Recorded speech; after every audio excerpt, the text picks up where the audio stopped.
Hello, welcome. We resume and continue our study on the mesodermal germ layer. We've already seen something about the mesodermal germ layer. We know that the paraxial mesoderm, the intermediate mesoderm, and the lateral plate mesoderm are formed. We also know that these are all aspects of mesodermal differentiation. Mesoderm is that layer which insinuates between the ectoderm and the endoderm, and this layer of mesoderm undergoes differentiation, forming the paraxial, intermediate, and lateral plate mesoderms. Now further, the lateral plate mesoderm splits to form the somatic layer and the splanchnic layer. We have also seen that the paraxial mesoderm gives rise to the somitomeres and the somites. So let's continue from this point. What happens?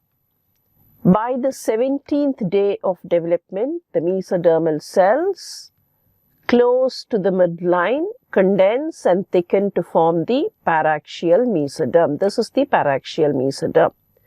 Now we're going to look at the paraxial mesoderm. This whole structure is the paraxial mesoderm, and this is the intermediate mesoderm.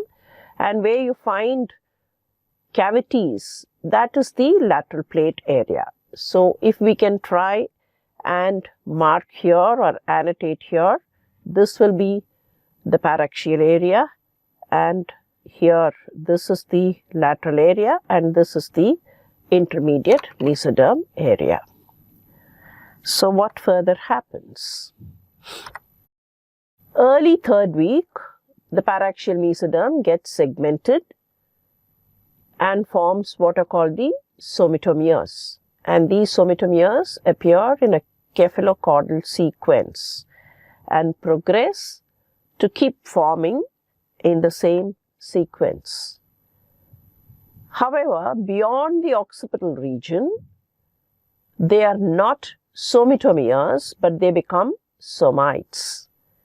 We also know somites are indicative of the age of the embryo.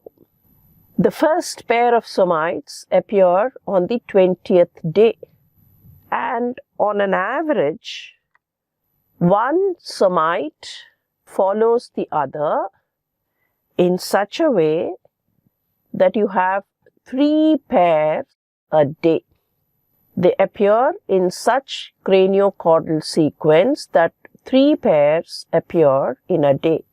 So 20th day, if we say first pair, by the 22nd day, there should be 4, and the 5th one should be forming, or at least the 6th would have also come into existence.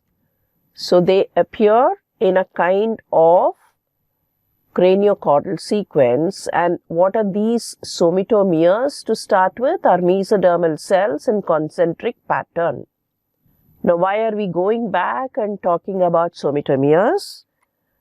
What is the difference between somitomeres and somites is important. What are somitomeres and what are somites? Somitomeres, we have already seen, they are the mesodermal cells which are in a kind of a concentric pattern around the central point of that ball of cells. So if we say this is one somitomere, there will be some central point here, and arranged concentrically around that central point will be the mesodermal cells. These are the somitomeres until this area, which is going to be the occipital area.